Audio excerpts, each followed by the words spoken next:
Eu estava na reunião da associação do bairro para o planejamento da festa junina, quando uma mulher sugeriu montar uma barraca do beijo. O marido dela, que estava do lado, soltou: "Boa ideia, desde que não seja a minha mulher."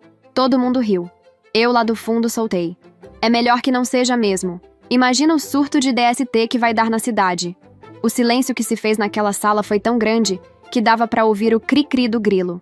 Mas antes de continuar, deixa eu voltar um pouco e contar como chegamos até aqui. Essa é uma história original do canal Quando as Máscaras Caem. Meu nome é Kelinda. Isso mesmo, Kelinda. Meus pais foram bem criativos. Minha mãe gostava muito do nome Kelly, mas Kelly era comum demais, então ela decidiu inovar. Afinal, por que não, né? Eu tenho 23 anos e trabalho como caixa do mercado aqui na minha cidadezinha, no interior de Minas Gerais com 30 mil habitantes. Daquelas cidades que você tropeça na calçada e quando chega em casa sua mãe já sabe até qual joelho você ralou. E eu, como caixa de um dos maiores mercados da cidade, ficava no epicentro de tudo. Todo mundo da cidade passava pelo meu caixa. O prefeito, o padre, a professora, o borracheiro, a dona de casa, o aposentado. Cada um com seu carrinho, sua sacola e sua fofoca para soltar. O caixa do mercado é o confessionário express do povo. A pessoa chega para comprar alguma coisinha e sai tendo contado que a vizinha está grávida do cunhado. E eu ali, passando as compras, ouvindo tudo com cara de paisagem e dando sorrisinho quando necessário. O dono do mercado é o Jefferson. Ele é um chefe tranquilo, sério no trabalho, mas justo. Sempre me tratou bem. Deixava eu sair mais cedo quando precisava. Nunca reclamou quando eu ficava 2 minutos a mais de conversa com as clientes. Um bom chefe. Eu faço crochê desde os 15 anos. Aprendi com minha avó. Tapete, toalha de mesa, susplate, caminho de mesa. Eu fazia de tudo. O Jefferson comprava minhas peças e vendia no mercado. Me ajudava a complementar na renda. Moro com meus pais. Gente simples de igreja. Minha mãe cozinha todo dia e meu pai assiste jornal toda noite. Rotina de quem é feliz sem precisar de muito. Os dois são muito religiosos. Não fanaticamente religiosos, mas consistentemente religiosos. Todo domingo na igreja, toda refeição com agradecimento, e eu fui criada assim. Na fé, na honestidade e com a convicção inabalável de que certas coisas só acontecem depois do casamento. Se é que vocês me entendem. Agora deixa eu apresentar o Enzo. O nome dele é o Enzo mesmo. Ele me contou que a mãe dele era fã da Cláudia Raia e adorou o nome do filho dela, mas ela pensou: vou dar um toque especial. Colocou W no começo e 2 Es para ser diferente. O Enzo morava na rua de cima. Eu era apaixonada por ele desde os meus 12 anos, daquele jeito de adolescente, sabe? Escrevia o nome dele no caderno com um coraçãozinho em volta. O Enzo era um ano mais velho e estudamos na mesma escola. Ele sabia que eu existia, mas não fazia questão nenhuma de me cumprimentar. Aí eu tirei o aparelho dos dentes. O cabelo resolveu colaborar, o corpo foi tomando forma de mulher, e de repente o Enzo começou a puxar assunto. 10 anos me ignorando e de repente queria saber o que eu ia fazer no fim de semana. Engraçado como a vida funciona, né? Começamos a namorar. E pra mim foi a realização de um sonho de infância. O menino que eu desenhava coraçãozinho no caderno agora me mandava bom dia e boa noite todo dia. Meus pais gostavam de Enzo. Os pais dele eram conhecidos do meu pai, gente honesta, trabalhadora. Meu pai sempre dizia que para saber o caráter de um homem era só olhar para a família. E a família dele era de boa índole. Enzo trabalhava como servente de pedreiro. Ganhava pouco, mas era dinheiro honesto. E como eu falei antes, certas coisas só depois do casamento. Eu tinha o sonho de me casar pura. Era minha decisão e eu estava firme nela. No começo, o Enzo tentava uma mão boba aqui, outra ali, mas eu sempre mandava parar e ele respeitava. A gente nem selinho dava direito. Nosso namoro era na sala de casa, com minha mãe passando de 15 em 15 minutos fingindo que ia buscar água. E de vez em quando a gente saía para comer fora. Namoro à moda antiga. Com 8 meses de namoro, ele me pediu em casamento. Rápido, eu sei. Mas quando você espera por uma pessoa desde os 12 anos, 8 meses de namoro parece muito tempo. Aceitei na hora. Comecei a planejar o casamento. Nada luxuoso.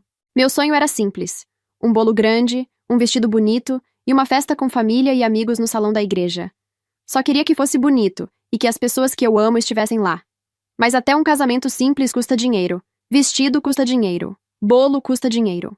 Salgadinho custa dinheiro. E caixa de mercado e servente de pedreiro não são exatamente as profissões que te fazem nadar em dinheiro. Foi aí que tive a ideia da rifa.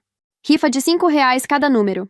Prêmio: Um conjunto de tapetes de crochê feito por mim. Todo mundo do bairro já tinha alguma peça minha em casa. Comecei a vender de porta em porta, e o Jefferson deixou eu vender no mercado também. Quase todo cliente que passava pelo meu caixa levava uma rifinha. O dinheiro foi entrando aos poucos. R$ 5 aqui, R$ 5 ali. E o dinheiro eu entregava para o Enzo guardar. Eu não tinha conta em banco. Mas o Enzo tinha e vivia dizendo que no banco o dinheiro pelo menos rendia alguma coisa. Então ele ficou responsável por depositar e cuidar do nosso dinheiro. Eu confiava nele. Um dia, uma cliente pagou a rifa com uma nota de R$ 5 que tinha um desenho de um Bilal feito com caneta esferográfica azul. E do lado, escrito, para dar sorte. Eu olhei para aquela nota e falei, vamos ver se dá sorte mesmo. Rimos. Guardei junto com as outras e no final do dia entreguei tudo pro Enzo. Uns meses antes, um casal novo tinha chegado no bairro. O Birajara, em torno de 50 anos, caminhoneiro. E a mulher dele, Jussi Slane, mais nova que ele, devia ter uns 30. Era bonita, simpática e sorridente. Todo mundo chamava ela de Juju. Vieram de outra cidade. E vocês conhecem o jeito mineiro de ser, né? Recebemos eles de braços abertos. A vizinha levou bolo. A outra levou queijo. Minha mãe mandou um pote de doce de leite. Em uma semana, a Juju já conhecia o bairro inteiro. O Birajara vivia viajando. Era caminhoneiro, ficava dias fora, semanas às vezes. E a Juju ficava em casa sozinha. Um dia, minha amiga chegou no mercado e soltou no meu ouvido. Que linda! Eu vi o Enzo entrando na casa da Juju e do Ubirajara agora à tarde. Peguei meu celular na hora e mandei mensagem. Amor, o que você foi fazer na casa da Juju e do Ubirajara? O Enzo respondeu. Tô fazendo uns serviços, uma parede precisando de reparo. Fez sentido. Ele era servente de pedreiro.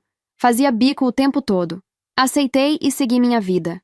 Dias depois, na minha folga, fui passando de casa em casa para vender rifa. Toquei a campainha na casa da Juju. Ela abriu a porta com aquele sorrisão, eu mostrei a cartela, ela quis comprar. Foi buscar o dinheiro e voltou com uma nota de R$ 5. Eu peguei a nota, olhei e senti aquele aperto no peito. Tinha aquele desenho. O Bilal desenhado com a mensagem "pra dar sorte". Forcei um sorriso, agradeci, guardei a nota e fui embora. Mas a minha cabeça não parava. Como essa nota veio parar aqui? Será que era a mesma nota? Será que tinha um desenhista de Bilaus por aí vandalizando todas as notas de R$ 5 da cidade? Ou será que o Enzo depositou no banco e, por coincidência, a Juju sacou justamente essa nota? Quais as chances?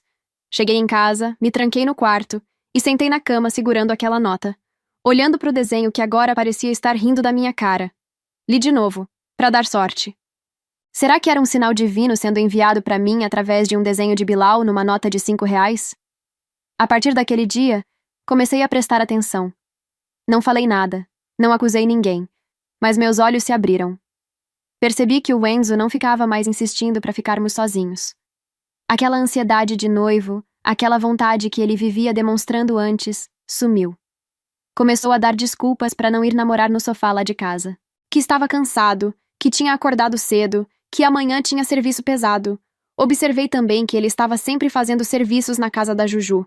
Toda semana tinha algo novo. E ao mesmo tempo vivia reclamando que o serviço estava fraco, que estava entrando pouco dinheiro. Mas se ele estava fazendo tanta obra na casa da Juju, por que não estava ganhando dinheiro? Um dia resolvi perguntar. Pedi para ele me mostrar o extrato do banco. Queria ver quanto a gente já tinha juntado. Enzo coçou a cabeça e soltou. Então, amor, eu esqueci a senha do banco e o aplicativo bloqueou meu acesso. Preciso ir ao banco resolver, mas não estou tendo tempo. Engoli essa justificativa. Quis acreditar. Precisava acreditar. Porque se o que minha mente estava gritando fosse verdade, significava que o homem que eu amava desde os 12 anos estava me fazendo de trouxa. E eu não estava pronta para aceitar isso. Um dia, enquanto eu estava no caixa passando as compras de uma cliente, apareceu Dona Filomena. Dona Fifi para os mais íntimos. Toda cidade pequena tem uma Dona Fifi. Aquela senhora que sabe de tudo, vê tudo, ouve tudo e conta tudo. Ela morava bem na frente da casa da Juju e do Ubirajara. Dona Fifi colocou suas comprinhas no caixa, e enquanto eu ia passando os itens, ela se inclinou no balcão e falou baixinho. Que é linda, posso te contar uma coisa que andei reparando? Pode, Dona Fifi. Aquela casa da Juju tem movimento demais para uma dona de casa casada. Eu parei o código de barras no ar. Como assim, Dona Fifi? Menina, Eu fico na minha janela e vejo tudo. Entra homem naquela casa o dia inteiro. De manhã, de tarde. Às vezes 2, 3 homens diferentes no mesmo dia. E sempre quando o Ubirajara está viajando. Eu engoli seco. Continuei passando as compras como se nada tivesse acontecido, mas minha cabeça estava a mil. E a senhora conhece esses homens? Alguns sim, outros não. Mas o teu noivo já apareceu lá várias vezes. Mas, dona Fifi, será que esses homens não estão indo fazer obra? O meu noivo mesmo está prestando serviços para Juju, umas reformas na casa. Dona Fifi fez aquela cara de quem tem pena de explicar o óbvio. Minha filha, nenhum desses homens entra com sacola de ferramentas naquela casa. Dona Fifi pagou as compras, sorriu, agradeceu e saiu andando como quem não disse nada demais. Ainda parou na porta para comentar que ia chover de tarde. E eu fiquei ali, parada no caixa, com o mundo desmoronando, enquanto ela estava preocupada com a previsão do tempo. Quando eu cheguei em casa naquela noite, fiquei deitada na cama olhando pro nada, juntando as peças. A amiga que viu o Enzo entrando na casa da Juju, o serviço que nunca acabava, a nota de R$ 5 com o Bilal, o extrato bancário que ele não mostrava, as desculpas para não vir namorar no sofá da minha casa. E agora a dona Fifi dizendo que entrava homem o dia inteiro naquela casa. Cada coisa sozinha podia ter explicação. Mas tudo junto? Ah, não. Alguma coisa estava acontecendo.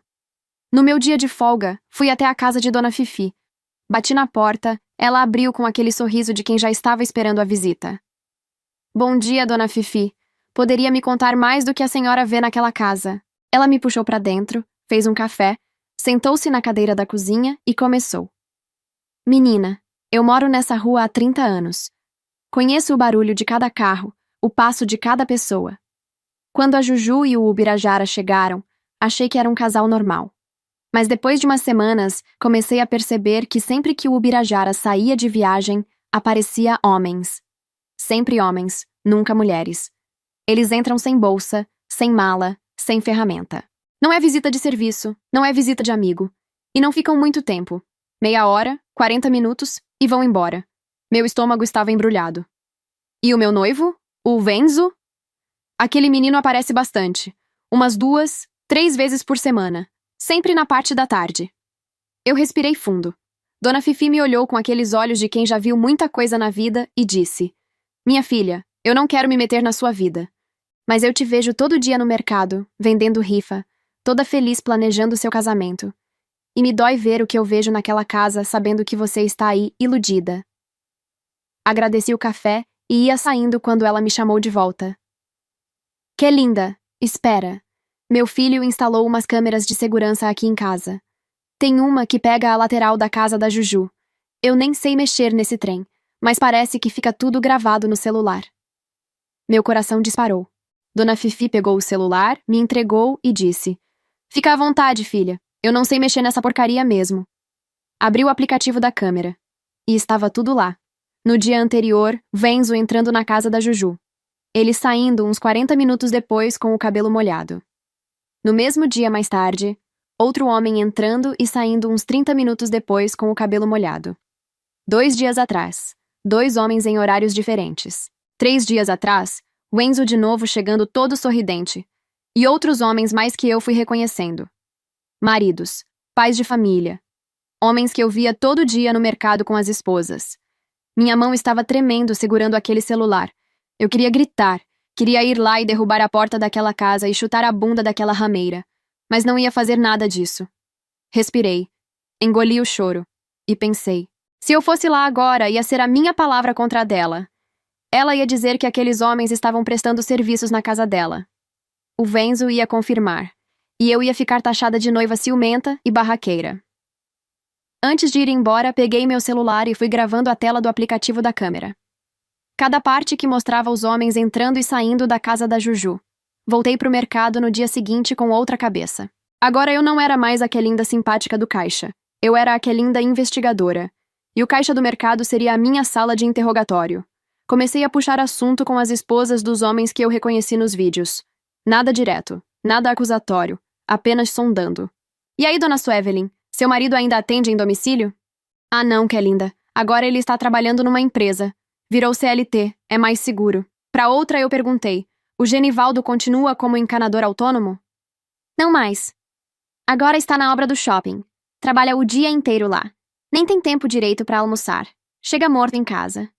Fui juntando as peças. Aqueles homens não estavam fazendo serviços na casa da Juju. Estavam indo lá para outra coisa. Escolhi 2 esposas que eu tinha mais intimidade. Vou chamar de fulana e ciclana, porque não preciso expor as coitadas mais do que já foram. Chamei cada uma em separado, num canto reservado, e falei: preciso te mostrar uma coisa, mas preciso que você fique calma. Mostrei os vídeos. O marido da fulana entrando na casa da Juju numa quarta-feira às 10 da manhã. O marido da ciclana entrando numa sexta às 3 da tarde. Fulana ficou branca. Sentou na cadeira e ficou olhando para o celular sem falar nada por uns 2 minutos, processando o que tinha acabado de ver. Ciclana começou a tremer. Os olhos encheram de água. Ela tampou a boca com a mão e disse baixinho: Eu sabia. Eu sabia que tinha alguma coisa errada. Nós 3 decidimos que íamos expor a Juju. Mas como? Bate-boca com ela na rua? Espalhar fofoca no bairro? Fulana comentou que sábado teria a reunião da associação do bairro para organizar a festa junina. Nossa, é mesmo. Com tanta coisa na cabeça, eu nem tinha me lembrado dessa reunião que seria em 2 dias. Acho que todo mundo ia estar lá. O bairro todo ia, porque depois serviam lanchinhos, refrigerante e virava uma confraternizaçãozinha de bairro. Nós 3 nos olhamos. Não precisou ninguém falar nada. O olhar disse tudo. E se... Combinamos de ficar quietas até lá. Agir normalmente. Os dias até sábado passaram devagar, quase parando. Apesar do Enzo morar na rua de cima, a gente não se via todo dia, só nos finais de semana. E muitos deles, o Enzo cancelava, dizendo que estava cansado. Agora eu entendia o porquê do cansaço. Mandei mensagem combinando de encontrar ele na reunião da associação do bairro. A reunião era um evento para todos. Ninguém faltava. O Enzo confirmou. E finalmente o sábado chegou. O salão da igreja já estava cheio quando eu cheguei. Como sempre. Toda reunião, todo evento do bairro era lá. Não tinha outro lugar. Cadeiras de plástico espalhadas, mesa com jarra de suco e biscoito de polvilho, ventilador de teto fazendo aquele barulho de hélice de avião. O pessoal foi chegando e se acomodando. Meus pais se sentaram lá na frente, perto da mesa da diretoria. Os pais do Enzo se sentaram do outro lado. Dona Fifi estava no cantinho dela, quieta, com cara de quem veio assistir novela ao vivo. Fulana e ciclana chegaram com os maridos sorrindo, como se fosse um sábado normal. Enzo chegou e se sentou do meu lado. Me deu um beijo no rosto e disse: Oi, amor. Eu sorri. Disse oi. Por dentro minhas mãos estavam geladas. O combinado com fulana e ciclana era esperar a reunião acabar e confrontar a Juju na hora dos comes e bebes, quando todo mundo estivesse relaxado. A reunião começou. O presidente da associação abriu falando sobre a festa junina. Datas, horários, quem ia cuidar do quê. Barraca de comida, pescaria, correio elegante. O povo ia dando sugestão, levantando a mão, opinando. Tudo normal. Até que a Juju levantou a mão. E se a gente fizesse uma barraca do beijo? Algumas pessoas riram, outras acharam boa ideia. O Ubirajara, que estava sentado do lado dela, soltou com um sorriso. Boa ideia, desde que não seja a minha mulher. Todo mundo riu de novo. A Juju deu um tapinha no braço dele, fingindo vergonha. Que cena bonita! O casal unido, o caminhoneiro brincalhão e a esposa dona de casa simpática. Eu olhei pra fulana. Fulana olhou pra mim com aquela cara de olha a audácia dessa vagaba. E nessa hora todos os preceitos que meus pais me ensinaram desde criança deram uma pausa. Eu respirei fundo e soltei lá do fundo do salão. É melhor que não seja mesmo. Imagina o surto de DST que vai dar na cidade. O silêncio que se fez naquela sala foi tão grande que dava pra ouvir o grilo cantando. Cri-cri. O ventilador de teto parecia o único que ainda estava respirando. O Enzo, que estava sentado do meu lado, virou a cabeça tão rápido que quase deslocou o pescoço. Nunca tinha visto ele me olhar daquele jeito. Assustado. Branco. Que linda! O que você está fazendo? Ele sussurrou. Eu não olhei para ele. Meus olhos estavam fixos na Juju. Juju se levantou. Caminhou na minha direção. Parou na minha frente. Apontou o dedo na minha cara e disse: O que você quis dizer com isso? Você está querendo dizer que eu tenho doenças? Quem você pensa que é para me acusar disso, garota? Eu me levantei. Devagar. Olhei nos olhos dela e falei firme. Eu sei que você recebe vários homens na sua casa enquanto o Ubirajara está viajando a trabalho. O salão inteiro prendeu a respiração. O Enzo ficou mais branco ainda. Lá na frente, meu pai se inclinou para minha mãe e sussurrou alguma coisa. Eu vi minha mãe arregalar os olhos e olhar na minha direção. Tinham reconhecido a voz da filha. Juju cruzou os braços e deu uma risada forçada. Mas da onde você tirou isso? Você por acaso tem provas? Porque acusação sem prova é calúnia. Eu levantei o celular no ar. Tenho sim. Quer que eu mostre para todo mundo? O rosto da Juju mudou. A arrogância deu lugar ao desespero. Ela avançou em cima de mim, tentando pegar o celular da minha mão. Eu puxei o braço para trás. Fulana se levantou e ficou na frente dela. O Ubirajara, lá do outro lado do salão, levantou a voz. Juju, se você não tem nada a esconder, por que está tentando pegar o celular da menina? Silêncio de novo. Eu caminhei até o Ubirajara e mostrei os vídeos. Ele pegou o celular e foi assistindo. A cada vídeo seu rosto ia mudando. Ele ia reconhecendo os homens. E começou a falar em voz alta, apontando. Genivaldo! Ele olhou para o meio do salão. O que você foi fazer na minha casa? Genivaldo abaixou a cabeça. A esposa olhou para ele querendo respostas. Marcos também? O Birajara passou para o próximo vídeo. Marcos, eu te emprestei dinheiro mês passado, seu desgraçado. Marcos não levantou os olhos do chão. Até você, Melquíades. O Birajara devolveu o celular e esfregou o rosto com as duas mãos. O salão virou um tribunal. Gritos, choro, xingamentos. Mulher apontando para o marido tentando explicar. Juju parada perto da parede sem ter para onde correr. O Birajara se virou para Juju com os olhos vermelhos e perguntou. Juju, o que esses homens estavam fazendo na minha casa enquanto eu estava na estrada trabalhando? Juju ficou calada por uns segundos. Todo mundo esperando. Ela cruzou os braços e disse. Ué, eles foram fazer uns serviços lá na casa. Reforma, conserto, essas coisas. O Birajara olhou para ela. Mas que serviços, Juju? A casa está idêntica como sempre foi. E o Melquíades é jardineiro. A gente nem tem jardim. Foi lá fazer o quê? Aparar a sua grama? Juju deu aquele rum de deboche. E aí ela fez a coisa mais inesperada. Abriu um sorriso e disse. Eu estava trabalhando, meu amor. Ganhando dinheiro. Você acha que os R$ 500 por mês que você me dava era o suficiente? Eu queria comprar minhas roupas, minhas bolsas, minhas coisas. Com R$ 500 eu não compro nem um sapato decente. Então eu fui ganhar dinheiro do meu jeito. O salão explodiu. As mulheres gritando, os maridos querendo sumir. O Ubirajara tremendo de raiva. Você não mudou nada, ele disse com a voz quebrada. Eu te tirei daquela vida. Me tirou daquela vida? E me colocou para viver como uma dona de casa no meio do nada? Nossa, muito obrigada, meu herói. Você sempre foi um idiota, Ubirajara. Eu gostava da minha vida. Você achou que eu ia ficar limpando a casa e cozinhando enquanto você dirigia caminhão?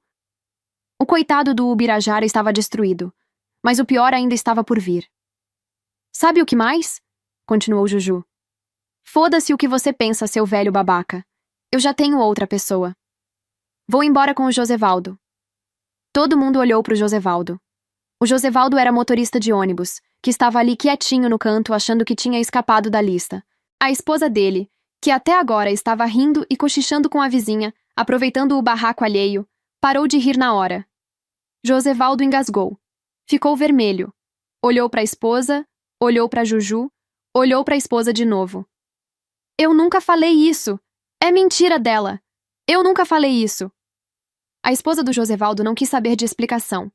Levantou e encheu ele de tapa ali mesmo, na frente de todo mundo. Josevaldo levantou, se protegendo com os braços, repetindo: é mentira dela, enquanto a esposa ia empurrando ele para fora do salão. Os dois saíram pela porta e a gente ainda ouviu os tapas e gritos dela do lado de fora. A Juju ficou parada, olhando para a porta. O Josevaldo era o plano B dela.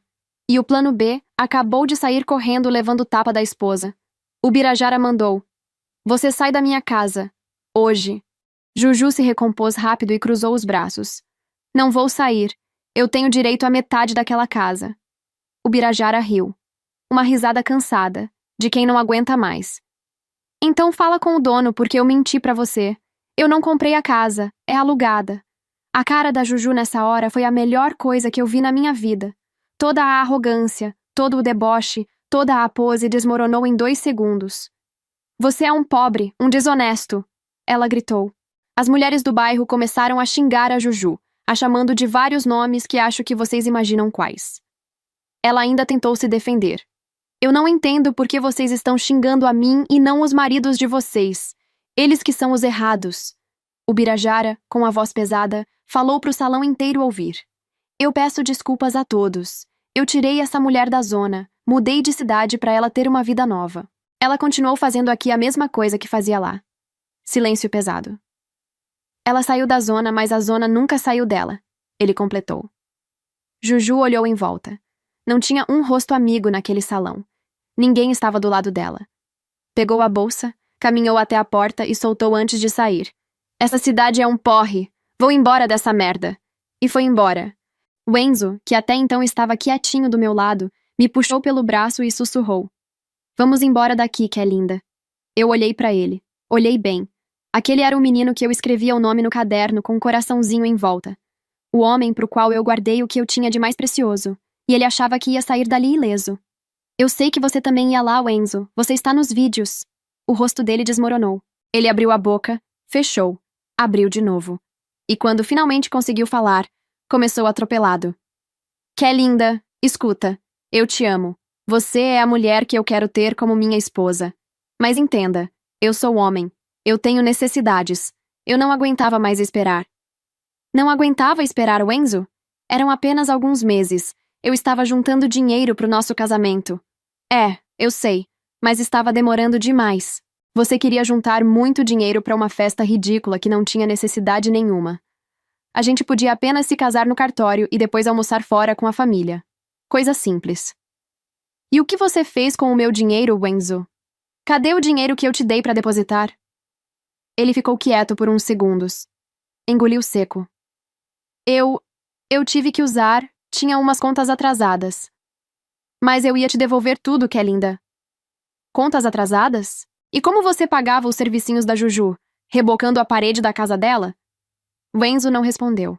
Não precisou. E do nada, um tapão na cabeça dele. O Enzo levou a mão na nuca e se virou. Era o pai dele, a mãe do lado, chorando. Seu vagabundo! O pai dele estava vermelho. É assim que eu te criei? Pra roubar dinheiro da noiva e gastar com mulher da vida? A mãe dele puxou ele pela orelha como se ele tivesse 10 anos de idade. Eu tenho vergonha de você, Enzo. Vergonha. Meus pais chegaram logo atrás. Meu pai sério, calado. Minha mãe com os olhos cheios de água. O pai do Enzo olhou pro meu pai, tirou o boné da cabeça e disse: Me desculpa, Joelinton. Desculpa a minha família. Eu não criei meu filho pra isso. A gente vai devolver cada centavo que ele pegou da sua filha. Cada centavo. Meu pai apertou a mão dele e disse: Eu sei que você não tem culpa, Crayson. O Enzo estava olhando para baixo, vermelho de vergonha. Aí levantou os olhos e me olhou com aquela cara de cachorrinho triste. Aquela cara que antes me derretia, que me fazia perdoar qualquer coisa. Não dessa vez. Tirei o anel de noivado do dedo e joguei na cara dele. Vai pro inferno, seu idiota. Minha mãe veio até mim. Não disse nada. Apenas me abraçou. E ali eu finalmente chorei. A reunião acabou ali. Ninguém mais falou de festa junina, de barraca de comida, de correio elegante. O presidente da associação tentou retomar a pauta, mas desistiu quando viu que metade das cadeiras já estava vazia, e a outra metade estava em pé gritando. O salão da igreja virou um campo de batalha. Cada casal saiu de um jeito. Tinha a esposa puxando o marido pelo braço, arrastando ele para fora para resolver em casa. Tinha marido jurando que era mentira, que nunca pisou naquela casa, que a câmera estava errada. Tinha a esposa chorando. Tinha a esposa xingando. Tinha marido pedindo desculpas de mãos juntas. E tinha marido calado, só andando atrás da esposa como o cachorro que sabe que fez coisa errada. Do lado de fora, o Josevaldo ainda estava levando bronca da esposa encostado no poste. O Genivaldo saiu quase correndo com a mulher atrás gritando: Você me paga, Genivaldo! O Melquíades estava sentado no meio-fio, sozinho, com a cara nas mãos. Dona Fifi saiu por último. Calminha. Ajeitou a bolsa no ombro, olhou para mim e deu uma piscadinha. Como quem diz, a noite foi muito divertida. No dia seguinte, a rua da Juju estava vazia. A casa fechada, cortinas fechadas, nenhum movimento. Dona Fifi, que obviamente já estava na janela às 6 da manhã, me contou depois que viu o Ubirajara saindo de madrugada, colocando as malas no caminhão. Foi embora sem olhar para trás. A Juju saiu algumas horas depois com 2 malas, entrou num carro e foi embora. Nenhum dos dois se despediu de ninguém. Nenhum dos dois deixou recado. Sumiram da cidade como apareceram. Do nada. Nunca mais foram vistos. Chegaram há 1 ano, viraram o bairro de cabeça para baixo e foram embora deixando o estrago pra gente limpar. O bairro ficou em polvorosa nas semanas seguintes. Os casais entraram em crise. Tinha marido dormindo no sofá, tinha marido dormindo na casa da mãe, tinha marido dormindo no carro. As mulheres se dividiam entre as que queriam perdoar e as que queriam matar. O salão de beleza da cidade nunca atendeu tanta mulher querendo mudar o visual depois de descobrir traição. Cortava o cabelo, pintava de loiro, fazia as unhas. Vingança estética. Josevaldo e a esposa continuaram casados. Ele jurava de pé junto que a Juju tinha inventado aquela história. Que ele nunca prometeu ir embora com ela. A esposa fingiu que acreditou, mas todo mundo sabia que nunca mais confiou completamente. Até hoje, quando o Josevaldo chega 5 minutos atrasado em casa, tem que apresentar relatório completo do trajeto. Alguns dias depois da reunião, o Enzo apareceu no mercado. Veio até o meu caixa com aquela cara de arrependido e começou.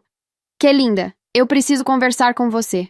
Eu sei que errei, fui fraco, mas eu te amo. A gente pode tentar de novo. Casa comigo no cartório, sem festa, sem nada. Só eu e você. Eu olhei pra ele e disse, Enzo, eu estou trabalhando. Você deveria fazer o mesmo e pagar o seu pai aquele valor que ele me devolveu. Vai embora. Mas que linda, você estava de cabeça quente naquele dia. Agora já passou uns dias. Você já esfriou. Vamos conversar com calma. Eu não quero conversar com você. Vai embora. Ele não foi. Ficou parado na frente do caixa, segurando a fila, insistindo. Os clientes atrás dele começaram a ficar impacientes. Foi quando o Jefferson apareceu. Saiu do escritório, caminhou até o caixa e falou firme. Você está incomodando a minha funcionária e os meus clientes. Vai embora ou eu chamo a polícia. Enzo olhou para o Jefferson, olhou para mim e foi embora de cabeça baixa. Depois disso, ele ainda tentou me procurar mais umas 2 vezes. Mandou mensagem, apareceu na porta da minha casa. Meu pai botou ele para correr. Nunca mais apareceu. Continuou morando no bairro. Continuou como servente de pedreiro. Mas nenhuma moça da cidade que sabia da história queria algo com ele. O menino bonito da rua de cima virou o trouxa que gastou o dinheiro da noiva para pagar a garota de programa. Claro que fiquei triste por um tempo. Não é fácil descobrir que o sonho da sua vida era um pesadelo disfarçado. A vida foi seguindo. O mercado, os clientes, o crochê. Dona Fifi continuava vindo todo dia comprar suas coisinhas e me atualizando sobre as fofocas do bairro. Agora que a Juju tinha ido embora, ela estava sem o entretenimento principal e teve que voltar a fazer suas caminhadas para encontrar novas fofocas. 3 meses depois, chegou a festa junina. Na semana seguinte àquela confusão, marcaram outra reunião para organizar a festa junina. Dessa vez com bem menos gente. Muita gente não teve coragem de aparecer. Faltou voluntário para quase tudo. O Jefferson, que até então nunca tinha se envolvido com eventos do bairro, se ofereceu para ajudar. No dia da festa, eu estava na barraca de pastel. E o Jefferson estava lá comigo, ajudando, fritando pastel, atendendo o povo, cobrando os trocados. E ali, naquele cenário de festa junina, com cheiro de pastel e som de forró no fundo, eu vi um Jefferson que eu não conhecia. Ele ria, contava piada, brincava com as crianças que passavam, completamente diferente do chefe sério e reservado que eu via no mercado todo dia. Num intervalo, ele se virou para mim e perguntou: Que linda, quer dar uma volta na festa comigo? Eu olhei para ele e sorri. Quero. Saímos andando pela festa. Jogamos argola, comemos espetinho, tomamos quentão. Ele ganhou um ursinho na barraca de tiro e me deu. Eu adorei. Fazia tempo que eu não me divertia assim. A gente parou na barraca de maçã do amor. Jefferson comprou 2 e me entregou uma. Eu peguei a maçã e fiquei olhando para ele. Ele olhou para mim. E naquele momento, no meio da festa junina, com forró tocando e cheiro de pipoca no ar, eu senti que alguma coisa tinha mudado. Foi quando eu percebi o Enzo parado ali perto, olhando pra gente. Ele ficou ali, parado, sem saber o que fazer. Dona Fifi, que passava naquele exato momento, olhou pro Enzo, olhou pra gente e soltou com aquela voz debochada: Perdeu, Playboy! E saiu andando rindo sozinha. O Enzo foi embora de cabeça baixa, sem dizer nada. Semanas depois, o Jefferson se declarou pra mim. Disse que gostava de mim fazia tempo, mas que nunca ia falar nada enquanto eu estivesse com o Enzo. Antes de qualquer coisa, ele foi na minha casa falar com meu pai. Pediu permissão para me namorar. Meu pai olhou para ele, olhou para minha mãe. O Jefferson tinha 35 anos e eu 23. 12 anos de diferença. Meu pai pensou, pensou e disse: se a minha filha está feliz, eu estou feliz. Minha mãe serviu café com bolo de fubá. Estava aprovado. E eu continuava sendo caixa do mercado. Não é porque eu estava namorando o chefe que eu tinha virado dona também, né? Sabe, eu passei a vida inteira querendo tanto o Enzo que quando finalmente consegui, não prestei atenção em nada. Não vi os sinais, não vi as mentiras, não vi o que estava na minha frente.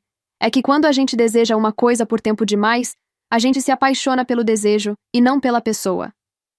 Hoje, com o Jefferson, eu entendi a diferença. O que eu sentia pelo Enzo era um sonho de criança. O que eu sinto pelo Jefferson é amor de mulher. E eu nunca tinha sentido isso antes. Minha avó, a mesma que me ensinou crochê, costumava dizer: às vezes a vida tira de você o que você pediu, para te dar o que você merece. E foi a mais pura verdade. Ah, e a nota de R$ 5 com o Bilal desenhado? Ainda está comigo. Guardo na gaveta do criado mudo. Não como dinheiro, como amuleto. Porque foi aquela nota que abriu meus olhos. A vida mandou um sinal para mim e mandou do jeito mais inusitado possível. Através de um desenho de Bilal, numa nota de R$ 5. Quem disse que alguém lá em cima não tem senso de humor? Se você chegou até aqui, deixa a palavra Bilal, quer dizer, rifa nos comentários para eu saber que você ouviu a história toda. E se você conhece alguma Dona Fifi no seu bairro, manda essa história para ela. Obrigada por ficar comigo até o final. Se gostou, deixa o like, ativa o sininho e manda um hype para ajudar o canal. Um beijo grande e até o próximo vídeo.